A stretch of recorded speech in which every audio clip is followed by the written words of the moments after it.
Good evening जी। स्वागत है एक बार तो फिर ਤੁਹਾਡੇ ਆਪਣੇ YouTube ਚੈਨਲ ਦੇ ਵਿੱਚ।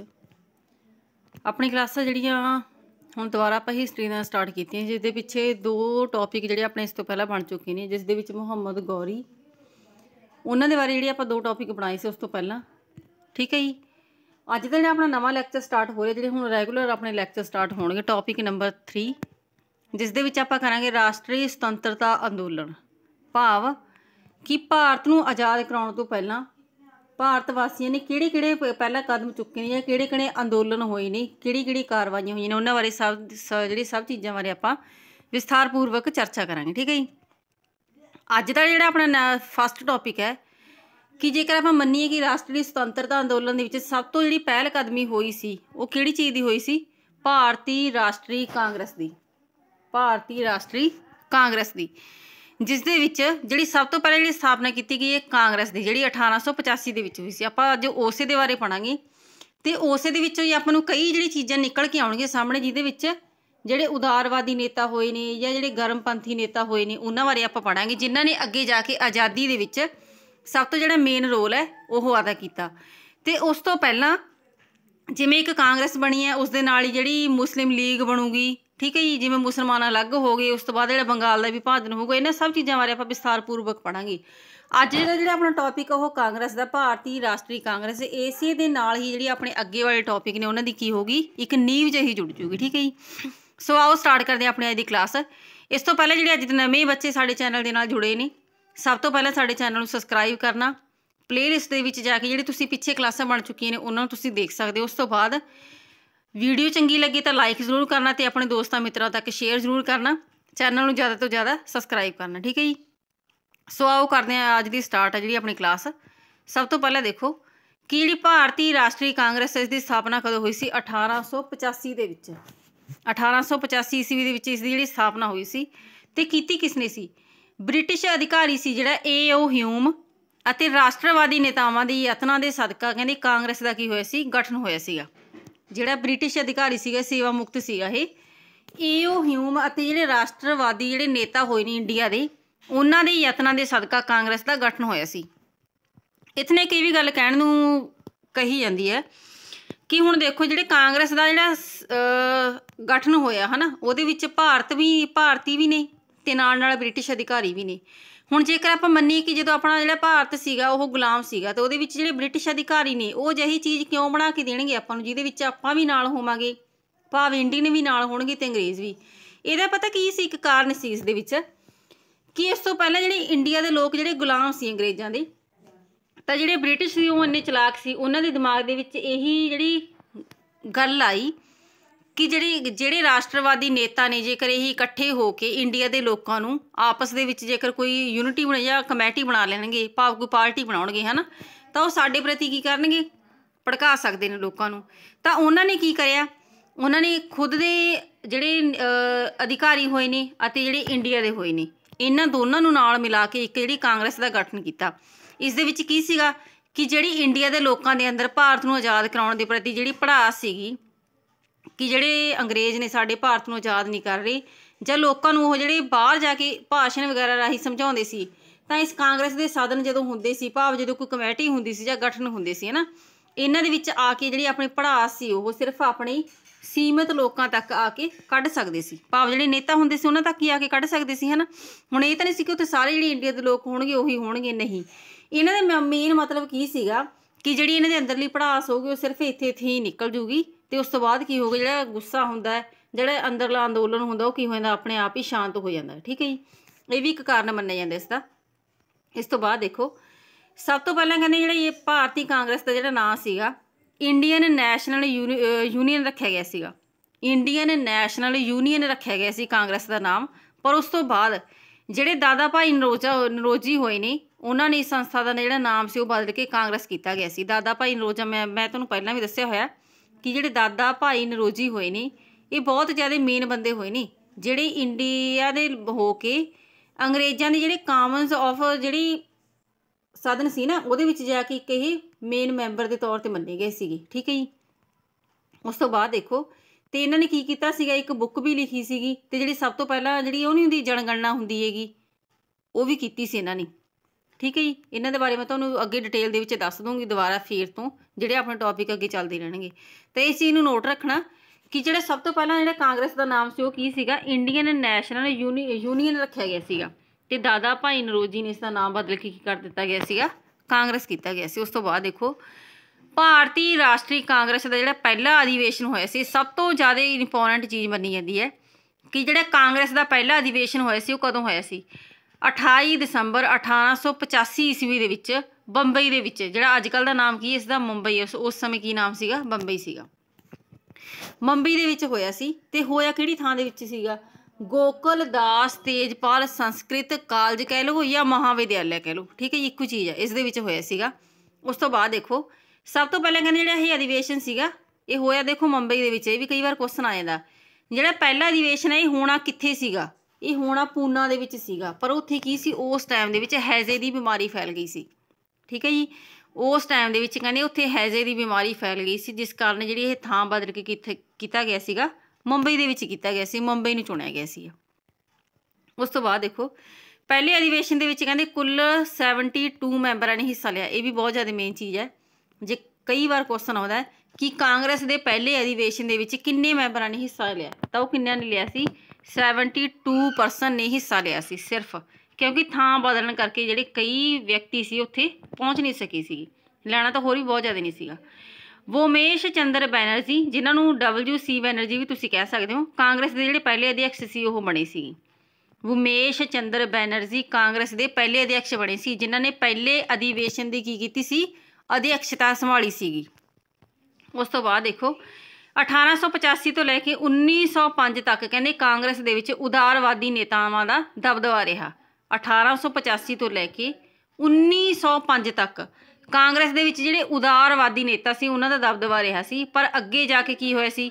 जिहड़े गर्मपंथी नेता सी उन्हां ने अपनी प्रमुखता दिखाई सी। हुण इत्थे देखो उदारवादी नेता किहड़े हो गए? उदारवाद दा भाव की हो गए? जिहड़े नरम दल नाल संबंधित सी, भाव नरम सीगे ओह ब्रिटिश सरकार के प्रति। ये नहीं सी कि वह देश को आज़ाद नहीं करवाना चाहते सी, पर आज़ाद करवाना चाहते सी, पर वह अहिंसा नहीं करना चाहते सीगे, सॉरी हिंसा नहीं करना चाहते सी, वह अहिंसा के मार्ग राही इंडिया को की करना चाहते सी, वह आज़ाद करवाना चाहते सी। पर जिहड़े गर्मपंथी नेता सी वो इन्हां दे सोचनी ये सीगी कि जेकर साडा इंडिया है तो असी क्यों इन्ना अगे झुकीए। वो हिंसा के मार्ग राही भी अपने इंडिया को की करना चाहते सी? आज़ाद करवाना चाहते सी कि जेकर हिंसा नहीं तो हिंसा के मार्ग राही असी अपने इंडिया को आज़ाद करवावांगे, ठीक है जी। उस तो बाद देखो ये क्वेश्चन भी बहुत बारी आता है कि गर्मपंथी नेता किहड़े सी? गर्मपंथी दे विच 3 नाम ही मशहूर ने, बाल गंगाधर तिलक, बिपिन चंद्र पाल ते लाला लाजपत राय, जिसनों बाल पाल ते लाल भी बोलिया जाता, ठीक है जी। ये तिन्ने जिहड़े सीगे गर्मपंथी नाल संबंधित सीगे। उस तो बाद देखो उदारवादी किहड़े सी? दादा भाई नरोजी, फिरोज शाह मेहता, सुरेंद्र नाथ बैनर्जी ते गोपाल कृष्ण गोखले ते गोविंद रनाडे, मदन मोहन मौलवी, ठीक है। ये सारे किहड़े सीगे? ये उदारवादी नेता सी, जिहड़े अंग्रेज़ां दे प्रति अपना वतीरा की रखते सी? नरम रखते सी, भाव चिट्ठी पत्र राही प्रार्थना राही उन्हां तों की करवाउणा चाहुंदे सी? अपनी जिहड़ी मंगां सी मनवाउणा चाहुंदे सी, ठीक है जी। उस तो बाद देखो उदारवादी नेता सी जिहड़े कहंदे संविधानिक तरीके दे नाल ब्रिटिश सरकार तो जिहड़ियां अपनी मंगां सी ओह मनवाउणा चाहुंदे सी, जबकि जिहड़े गर्मपंथी सी ओह स्वराज दी मंग दा मुख मुद्दा अगे रखते सी। स्वराज, इन्हां चीज़ां बारे आपां सब बारे अगे पढ़ांगे जाके। स्वराज, पूर्ण स्वराज, ठीक है जी। भाव कि सानू इंडिया वंडिया होया नहीं चाहिए, बल्कि स्वराज का भाव की है कि सानू प्रॉपर तौर पर जिहड़ा साडा इंडिया वो आज़ादी के तौर पर चाहिए, ठीक है जी। वो चीज़ां हो गई। उस तो बाद देखो इंडियन नैशनल कांग्रेस के जिहड़े प्रमुख उद्देश किहड़े सी? कांग्रेस बनाउण दे प्रमुख उद्देश किहड़े रखे गए सी इन्हां दे पिछे, जेकर अपना इंडिया के लोगों के तौर दे उन्हां दे नज़रिए के तौर पर देखिए। कहंदे भारतीय लोगों के विचों जातिवाद, प्रांतवाद अते धार्मिक भेदभाव नूं खत्म करके राष्ट्रीय एकता की भावना नूं पैदा करना, इसका एक की सीगा मुख उद्देश। भाव इंडिया के लोगों के विचों जदों इंडिया गुलाम सी उस समय भी लोग की सी? जातिवाद दे विच फसे हुए सी, प्रांतवाद दे विच फसे हुए सी, ते उस तो इलावा धार्मिक भेदभाव दे विच भी फसे हुए सी। इन्हां सारियां चीज़ां नूं खत्म करके की करना सीगा? उन्हां दे विच राष्ट्रीय एकता की भावना नूं पैदा करना सीगा। लोकां दी भलाई दे लई कहंदे सरकार दे अगे मंग पत्र अते प्रार्थना पत्र पेश करना, ये किन्हां दा सीगा? ਜੇ मैं तुहानूं पहलां दस के गई जिहड़े उदारवादी सी, क्योंकि मेन जिहड़ी वागडोर सी सब तो पहलां तो उदारवादियों ने संभाली सी ना, तो जिहड़े उद्देश सी उही निर्धारित करनगे। तो उन्होंने की कीता सी कि लोकां दी भलाई लई ब्रिटिश सरकार दे अगे मंग पत्र अते प्रार्थना पत्र पेश करना, देश दे विच कहंदे समाजिक आर्थिक सुधारां दे लई सुझाव इकट्ठे करना, देश दे ਵੱਖ-ਵੱਖ ਭਾਗਾਂ ਦੇ ਵਿੱਚ ਦੇਸ਼ ਭਲਾਈ ਦੇ ਕੰਮ ਕਰਨ ਵਾਲੇ ਲੋਕਾਂ ਨਾਲ ਸੰਪਰਕ ਅਤੇ ਮਿੱਤਰਤਾ ਕਾਇਮ ਕਰਨਾ।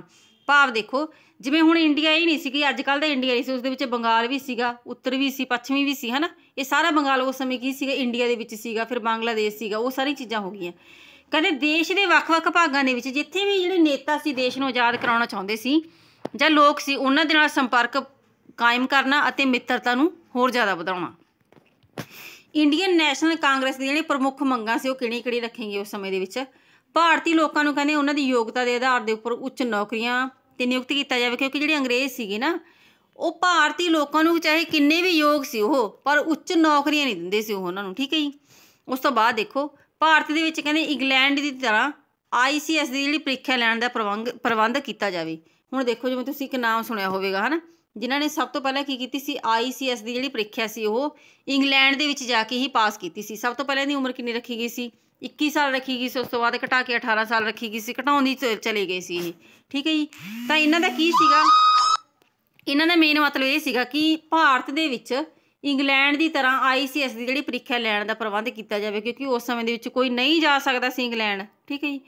ਕਿਸਾਨਾਂ ਤੋਂ ਕਹਿੰਦੇ ਵਸੂਲ ਕੀਤੇ ਜਾਂਦੇ ਭੂਮੀ ਕਰ ਦੀ ਜਿਹੜੀ ਰਾਸ਼ੀ ਸੀ ਉਹ ਘਟਾਈ ਜਾਵੇ, ਕਿਉਂਕਿ ਜਿਹੜੇ ਅੰਗਰੇਜ਼ ਸੀ ਕਿਸਾਨਾਂ ਤੋਂ ਭੂਮੀ ਕਰ ਦੀ ਰਾਸ਼ੀ ਸੀ ਜਿਹੜੀ ਜ਼ਿਆਦਾ ਲੈਂਦੇ ਸੀ। ਦੇਸ਼ ਦੇ ਵਿੱਚ ਕਹਿੰਦੇ ਸਿੱਖਿਆ ਦਾ ਪ੍ਰਸਾਰ ਕੀਤਾ ਜਾਵੇ, ਕਿਉਂਕਿ ਜਿਹੜੀ ਸਿੱਖਿਆ ਹੀ ਇੱਕ ਕੀ ਹੁੰਦੀ ਹੈ, ਮੇਨ ਚੀਜ਼ ਹੁੰਦੀ ਹੈ ਜਿਹੜੀ ਸਾਰਿਆਂ ਨੂੰ ਸੈਂਟਰ ਦੇ ਵਿੱਚ ਲੈ ਕੇ ਲਿਆ ਕੇ ਖੜਾ ਕਰ ਦਿੰਦੀ ਹੈ। ਸਿੱਖਿਆ ਹੀ ਇੱਕ ਉਹ ਚੀਜ਼ ਸੀ ਜਿਸ ਦੇ ਰਾਹੀਂ ਕੀ ਹੋ ਸਕਦੇ ਸੀ, ਜੋ ਉਸ ਸਮੇਂ ਦੇਸ਼ ਦੀ ਜਿਹੜੀ ਜਨਤਾ ਸੀ ਉਹ ਜਾਗਰੂਕ ਹੋ ਸਕਦੀ ਸੀ। ਸਿੰਚਾਈ ਦੀ ਕੀ ਕੀਤੀ ਜਾਵੇ, ਉਚਿਤ ਵਿਵਸਥਾ ਕੀਤੀ ਜਾਵੇ। ਉਸ ਤੋਂ ਬਾਅਦ ਦੇਖੋ ਕਾਂਗਰਸ ਦਾ ਕਾਰਜਕ੍ਰਮ ਕੀ ਸੀਗਾ, ਉਦਾਰਵਾਦੀ ਜਿਹੜੇ ਨੇਤਾ ਸੀ ਉਹ ਹਿੰਸਾ ਨਾ ਅਪਣਾ ਕੇ ਆਪਣੀਆਂ ਮੰਗਾਂ ਸਰਕਾਰ ਤੋਂ ਕੀ ਕਰਦੇ ਸੀ, ਭਾਸ਼ਣਾਂ ਰਾਹੀਂ, ਮਤਿਆਂ ਰਾਹੀਂ, ਪ੍ਰਸਤਾਵ ਤੇ ਪ੍ਰਾਰਥਨਾ ਪੱਤਰ ਰਾਹੀਂ ਦੁਆਰਾ ਹੀ ਮਨਵਾਉਣਾ ਚਾਹੁੰਦੇ ਸੀ, ਕਿਉਂਕਿ ਉਹ ਨਹੀਂ ਚਾਹੁੰਦੇ ਸੀ ਕਿ ਹਿੰਸਾ ਦਾ ਕੀ ਕਰਿਆ ਜਾਵੇ, ਰਸਤਾ ਅਪਣਾਇਆ ਜਾਵੇ। ਉਦਾਰਵਾਦੀ ਕਹਿੰਦੇ ਨੇਤਾ ਸੀ ਜਿਹੜੇ, ਉਹਨਾਂ ਦਾ ਇਹ ਵਿਸ਼ਵਾਸ ਸੀਗਾ ਕਿ ਇਸ ਤਰ੍ਹਾਂ ਕਰਨ ਨਾਲ ਜਿਹੜੀ ਸਰਕਾਰ ਆ ਉਹਨਾਂ ਦੀ ਮੰਗਾਂ ਨੂੰ ਕੀ ਕਰ ਲੂਗੀ, ਪ੍ਰਵਾਨ ਕਰ ਲੂਗੀ। ਬ੍ਰਿਟਿਸ਼ ਸਰਕਾਰ ਦਾ ਨੈਸ਼ਨਲ ਕਾਂਗਰਸ ਪ੍ਰਤੀ ਰਵੱਈਆ ਕੀ ਸੀਗਾ, ਹੁਣ ਦੇਖੋ ਜਿਹੜੀ ਅੰਗਰੇਜ਼ ਸਰਕਾਰ ਸੀ ਉਹਨਾਂ ਦਾ ਕਾਂਗਰਸ ਦੇ ਪ੍ਰਤੀ ਕੀ ਰਵੱਈਆ ਹੋਇਆ। ਉਸ ਤੋਂ ਬਾਅਦ ਬ੍ਰਿਟਿਸ਼ ਸਰਕਾਰ ਕਹਿੰਦੇ ਕਾਂਗਰਸ ਨੂੰ ਆਪਣੇ ਅਧੀਨ ਰੱਖਣਾ ਚਾਹੁੰਦੀ ਸੀ, ਪਰ ਅਜਿਹਾ ਨਾ ਹੁੰਦਾ ਦੇਖ ਕੇ ਕਾਂਗਰਸ ਦੇ ਕੀ ਹੋ ਗਈ, ਉਹ ਵਿਰੋਧ ਵਿੱਚ ਹੋ ਗਈ, ਕਿਉਂਕਿ ਦੋ ਪੰਥ ਹੋ ਗਏ, ਉਦਾਰਵਾਦੀ ਪਲੱਸ ਕਿਹੜੇ ਹੋ ਗਏ, ਗਰਮ ਪੰਥੀ। ਜਿਹਦੇ ਦੋਨੇ ਆਪਸ ਦੇ ਵਿੱਚ ਮਿਲ ਗਏ ਤਾਂ ਜਿਹੜੀ ਸਰਕਾਰ ਸੀਗੀ ਇਹਨਾਂ ਨੂੰ ਵੀ ਕੀ ਹੋ ਗਿਆ ਸੀ, ਇੱਕ ਕਾਂਗਰਸ ਦੇ ਪ੍ਰਤੀ ਸ਼ੰਕਾ ਜੀ ਲੱਗਣ ਲੱਗ ਗਈ ਸੀ ਕਿ ਇਹ ਨਾ ਹੋਵੇ ਕਿ ਜਿਹੜੀ ਕਾਂਗਰਸ ਨੂੰ ਅਸੀਂ ਜਿਹੜੀ ਵਿਧ ਨਾਲ ਬਣਾਇਆ ਉਹ ਚੀਜ਼ ਪੂਰੀ ਨਾ ਹੋ ਸਕੇ, ਕਿਉਂਕਿ ਜਿਹੜੇ ਉਦਾਰਵਾਦੀ ਸੀ ਮੰਨ ਲਓ ਉਹ ਤਾਂ ਇਹਦੇ ਨਾਲ ਸੀਗੇ, ਪਰ ਜਿਹੜੇ ਗਰਮਪੰਥੀ ਸੀਗੇ ਉਹ ਇਸ ਚੀਜ਼ ਨੂੰ ਮੰਨਣ ਲਈ ਤਿਆਰ ਨਹੀਂ ਸੀ। ਤਾਂ ਕਾਂਗਰਸ ਜਿਹੜੀ ਸਰਕਾਰ ਸੀ ਉਹ ਕਾਂਗਰਸ ਦੇ ਕੀ ਹੋ ਗਈ ਸੀ, ਵਿਰੋਧ ਦੇ ਵਿੱਚ ਹੋ ਗਈ ਸੀ। ਬ੍ਰਿਟਿਸ਼ ਸਰਕਾਰ ਨੇ ਕਹਿੰਦੇ ਸਰਕਾਰੀ ਪ੍ਰਤੀਨਿਧੀਆਂ ਨੂੰ ਕਾਂਗਰਸ ਦੇ ਕਿਸੇ ਵੀ ਸਮਾਗਮ ਦੇ ਵਿੱਚ ਹਿੱਸਾ ਲੈਣ ਤੇ ਕੀ ਕਰਨ ਦਿੱਤੀ ਸੀ, ਰੋਕ ਲਗਾ ਦਿੱਤੀ। ਸਭ ਤੋਂ ਪਹਿਲਾਂ ਕੀ ਸੀ, ਹੁਣ ਦੇਖੋ ਜਦੋਂ ਕਾਂਗਰਸ ਦੀ ਜਿਹੜੀ ਸਥਾਪਨਾ ਹੋਈ ਸੀ ਤਾਂ ਜਿਹੜੇ ਬ੍ਰਿਟਿਸ਼ ਪ੍ਰਤੀਨਿਧੀ ਸੀ ਆਪ ਖੁਦ ਵਿੱਚ ਸੀ, ਪਰ ਉਸ ਤੋਂ ਬਾਅਦ ਉਹਨਾਂ ਨੇ ਕੀ ਕਰ ਦਿੱਤੀ ਸੀ, ਸਮਾਗਮਾਂ ਦੇ ਵਿੱਚ ਆਪਣੇ ਪ੍ਰਤੀਨਿਧੀਆਂ ਨੂੰ ਜਾਣ ਤੇ ਰੋਕ ਲਗਾ ਦਿੱਤੀ। ਕਿਹਨਾਂ ਨੇ, ਅੰਗਰੇਜ਼ ਸਰਕਾਰ ਨੇ। ਉਸ ਤੋਂ ਬਾਅਦ ਦੇਖੋ ਸਰਕਾਰ ਕਹਿੰਦੇ ਕਾਂਗਰਸ ਦੇ ਵਿੱਚ ਫੁੱਟ ਪਾਉਣ ਲਈ ਕਾਂਗਰਸ ਦੇ ਵਿੱਚੋਂ ਮੁਸਲਮਾਨਾਂ ਨੂੰ ਵੱਖ ਕਰਨ ਦੇ ਯਤਨ ਕਰਨ ਲੱਗੀ। ਮੈਂ ਜਿਵੇਂ ਤੁਹਾਨੂੰ ਪਹਿਲਾਂ ਵੀ ਦੱਸਿਆ ਇੱਕ ਮੁਸਲਿਮ ਲੀਗ ਕਾਂਗਰਸ ਦੇ ਵਿੱਚੋਂ ਅਲੱਗ ਹੋ ਜਾਊਗੀ, ਜਿਹੜੇ ਮੁਸਲਿਮ ਭਾਈਚਾਰਾ ਗਾ ਉਹ ਅਲੱਗ ਹੋ ਕੇ ਆਪਣੀ ਇੱਕ ਅਲੱਗ ਯੂਨਿਟੀ ਬਣਾਊਗੀ, ਕਿਉਂਕਿ ਜਿਹੜੇ ਬ੍ਰਿਟਿਸ਼ ਸਰਕਾਰ ਸੀ ਉਹ ਮੁਸਲਮਾਨਾਂ ਨੂੰ ਭੜਕਾਉਣਾ ਸ਼ੁਰੂ ਕਰ ਦਿੱਤਾ। ਉਹਨਾਂ ਨੇ ਇਹ ਮੰਨਿਆ ਕਿ ਕਾਂਗਰਸ ਦੇ ਵਿੱਚ ਸਿਰਫ ਹਿੰਦੂਵਾਦੀ ਲੋਕ ਜ਼ਿਆਦਾ ਨਹੀਂ, ਮੰਨ ਕੇ ਚੱਲੋ ਕਿ ਉਹਨਾਂ ਨੇ ਇਹ ਭੜਕਾਉਣਾ ਸ਼ੁਰੂ ਕੀਤਾ ਕਿ ਜਿਹੜੇ ਹਿੰਦੂ ਲੋਕ ਨੇ ਉਹ ਸਿਰਫ ਆਪਣਾ ਆਪਣਾ ਪੱਖ ਦੇਖਣਗੇ, ਹਿੰਦੂ ਧਰਮ ਦਾ ਇਸਲਾਮੀ ਧਰਮ ਦਾ ਨਹੀਂ ਦੇਖਣਗੇ। ਤਾਂ ਇਸ ਦੇ ਵਿੱਚ ਕੀ ਹੋਊਗਾ, ਤਾਂ ਉਹਨਾਂ ਨੇ ਮੁਸਲਮਾਨਾਂ ਨੂੰ ਕੀ ਕਰ ਦਿੱਤਾ, ਭੜਕਾਉਣਾ ਸ਼ੁਰੂ ਕਰ ਦਿੱਤਾ, ਜਿਸ ਦਾ ਕੀ ਨਤੀਜਾ ਨਿਕਲੂਗਾ ਅੱਗੇ ਜਾ ਕੇ ਕਾਂਗਰਸ ਦੇ ਵਿੱਚੋਂ ਫੁੱਟ ਪੈ ਜੂਗੀ ਤੇ ਉਸ ਤੋਂ ਬਾਅਦ ਕੀ ਹੋ ਜੂ, ਇੱਕ ਮੁਸਲਿਮ ਲੀਗ ਹੈ ਜਿਹੜੀ ਉਹ ਅਲੱਗ ਤੌਰ ਤੇ ਬਾਹਰ ਹੋ ਜੂਗੀ, ਜੋ ਕਿ ਅੱਗੇ ਜਾ ਕੇ ਮੁਸਲਿਮ ਲੀਗ ਦੀ ਸਥਾਪਨਾ ਹੋਈ। ਨੋਟ ਦੇਖੋਗੇ ਉਦਾਰਵਾਦੀ ਨੇ ਕਹਿੰਦੇ ਯਤਨਾਂ ਦੇ ਸਦਕਾ 1892 ਦੇ ਵਿੱਚ ਇੰਗਲੈਂਡ ਦੀ ਪਾਰਲੀਮੈਂਟ ਨੇ ਇੰਡੀਅਨ ਕਾਉਂਸਲਸ ਐਕਟ ਸੀ ਜਿਹੜਾ ਉਹ ਪਾਸ ਕੀਤਾ, ਜਿਸ ਅਨੁਸਾਰ ਕਾਨੂੰਨ ਨਿਰਮਾਣ ਕੌਂਸਲਾਂ ਦੇ ਵਿੱਚ ਭਾਰਤੀਆਂ ਨੂੰ ਕੀ ਕਰ ਦਿੱਤਾ ਗਿਆ, ਇੱਕ ਸਥਾਨ ਦਿੱਤਾ ਗਿਆ। ਕਿਹਨਾਂ ਦੇ ਯਤਨਾਂ ਸਦਕਾ? ਉਦਾਰਵਾਦੀਆਂ ਦੇ। ਪਰ ਇਹ ਕੋਈ ਖਾਸ ਜਿਹੜੀ ਆਪਾਂ ਕਹਿ ਸਕਦੇ ਕੋਈ ਖਾਸ ਨਿਚੋੜ ਨਹੀਂ ਨਿਕਲਿਆ ਸੀ ਇਹਨਾਂ ਦਾ, ਕਿਉਂਕਿ ਜਿਹੜੇ ਅੰਗਰੇਜ਼ ਸੀ ਉਹ ਇੰਡੀਆ ਨੂੰ ਆਜ਼ਾਦ ਕਰਨ ਲਈ ਤਿਆਰ ਨਹੀਂ ਸੀ, ਤੇ ਉਸ ਤੋਂ ਬਾਅਦ ਜਿਹੜੇ ਉਦਾਰਵਾਦੀਆਂ ਦੀ ਮੰਗਾਂ ਨੂੰ ਉਹ ਇੰਨਾ ਜ਼ਿਆਦਾ ਨਹੀਂ ਮੰਨਦੇ ਸੀ। ਕਹਿੰਦੇ ਇਹਨਾਂ ਦੇ ਯਤਨਾਂ ਸਦਕਾ ਬ੍ਰਿਟਿਸ਼ ਸਰਕਾਰ ਨੇ ਭਾਰਤ ਦੇ ਵਿੱਚ ICS ਦੀ ਜਿਹੜੀ ਪ੍ਰੀਖਿਆ ਲੈਣ ਦਾ ਵੀ ਪ੍ਰਬੰਧ ਕੀਤਾ ਗਿਆ। ਠੀਕ ਹੈ ਜੀ। ਸੋ ਜਿਹੜੀ ਆਪਣੀ ਕਲਾਸ ਸੀ ਅੱਜ ਇੱਥੋਂ ਤੱਕ ਸੀ। ਮੈਂ ਸਿਰਫ ਤੁਹਾਨੂੰ ਇਹਦੇ ਹਿੰਟ ਦਿੱਤੇ ਨੇ। 1885 ਦੇ ਵਿੱਚ ਕਾਂਗਰਸ ਦੀ ਸਥਾਪਨਾ ਕਿਸ ਤਰ੍ਹਾਂ ਹੋਈ, ਤੇ ਕਿਹੜੇ ਇਹਦੇ ਵਿੱਚ ਉਦਾਰਵਾਦੀ ਤੇ ਜਿਹੜੇ ਨਰਮਪੰਥੀ ਕਹਿ ਲਓ ਜਾਂ ਗਰਮਪੰਥੀ, ਇਹਨਾਂ ਦੇ ਵਿੱਚ ਕਿਹੜੇ ਹੋਏ। ਇੱਕ ਕਾਂਗਰਸ ਪਲੱਸ ਜਿਹੜੀ ਮੁਸਲਮਾਨ ਹੈਗੀ ਉਹ ਵੀ ਇਹਦੇ ਵਿੱਚ ਅਲੱਗ ਹੋਊਗੀ। ਇਹਨਾਂ ਸਭ ਚੀਜ਼ਾਂ ਬਾਰੇ ਆਪਾਂ ਕੱਲ੍ਹ ਨੂੰ ਪੜ੍ਹਾਂਗੇ। ਅੱਜ ਆਪਾਂ ਸਿਰਫ ਪੜ੍ਹਿਆ ਕਾਂਗਰਸ ਬਾਰੇ। ਸੋ ਵੀਡੀਓ ਨੂੰ ਵੱਧ ਤੋਂ ਵੱਧ ਲਾਈਕ ਤੇ ਸ਼ੇਅਰ ਜ਼ਰੂਰ ਕਰਨਾ ਜੇਕਰ ਤੁਹਾਨੂੰ ਪਸੰਦ ਆਈ। ਸੋ ਕੱਲ੍ਹ ਨੂੰ ਮਿਲਦੇ ਹਾਂ ਇੱਕ ਨਵੀਂ ਵੀਡੀਓ ਦੇ ਨਾਲ, ਜਿਸ ਦੇ ਵਿੱਚ ਆਪਾਂ ਜਿਹੜਾ 1905 ਤੋਂ ਪੜ੍ਹਾਂਗੇ ਹੁਣ ਆਪਾਂ, ਜਿਸ ਦੇ ਵਿੱਚ ਜਿਹੜਾ ਬੰਗਾਲ ਵਿਭਾਜਨ ਆ ਉਹ ਜਿਹੜਾ ਅੰਗਰੇਜ਼ਾਂ ਦੇ ਦੁਆਰਾ ਕੀਤਾ ਜਾਊਗਾ। ਹੁਣ ਉਹ ਵੀ ਕਿਉਂ ਕੀਤਾ ਜਾਊਗਾ? ਕਿਉਂਕਿ ਜਦੋਂ ਇਹਨੇ ਕਾਂਗਰਸ ਦੇ ਵਿੱਚ ਇਹ ਲੱਗੂਗਾ ਕਿ ਜਿਹੜੀ ਕਾਂਗਰਸ ਇਹਨਾਂ ਦੀਆਂ ਉਮੀਦਾਂ ਦੇ ਉੱਪਰ ਖਰੀ ਨਹੀਂ ਉਤਰਦੀ, ਤਾਂ ਜਿਹੜੀ ਮੁਸਲਮਾਨ ਨੇ ਉਹਨਾਂ ਨੂੰ ਅਲੱਗ ਕਰ ਦੇਣਗੇ। ਠੀਕ ਹੈ ਜੀ। ਤਾਂ ਜਿਹੜੇ ਬੰਗਾਲ ਦਾ ਵਿਭਾਜਨ ਹੋ ਜਾਊਗਾ ਤਾਂ ਇੰਡੀਆ ਨੂੰ ਕੀ ਕਰ ਦੇਣਗੇ, ਇਹ ਅਲੱਗ-ਅਲੱਗ ਕਰ ਦੇਣਗੇ। ਠੀਕ ਹੈ। ਸੋ ਆਪਾਂ ਇਸ ਬਾਰੇ ਆਪਾਂ ਕੱਲ੍ਹ ਨੂੰ ਡਿਸਕਸ ਕਰਾਂਗੇ। ਸੋ ਵੱਧ ਤੋਂ ਵੱਧ ਲਾਈਕ ਸ਼ੇਅਰ ਤੇ ਕਮੈਂਟ ਜ਼ਰੂਰ ਕਰਨਾ। ਸੋ ਮਿਲਦੇ ਇੱਕ ਨਵੀਂ ਕਲਾਸ ਨਾਲ। So thank you.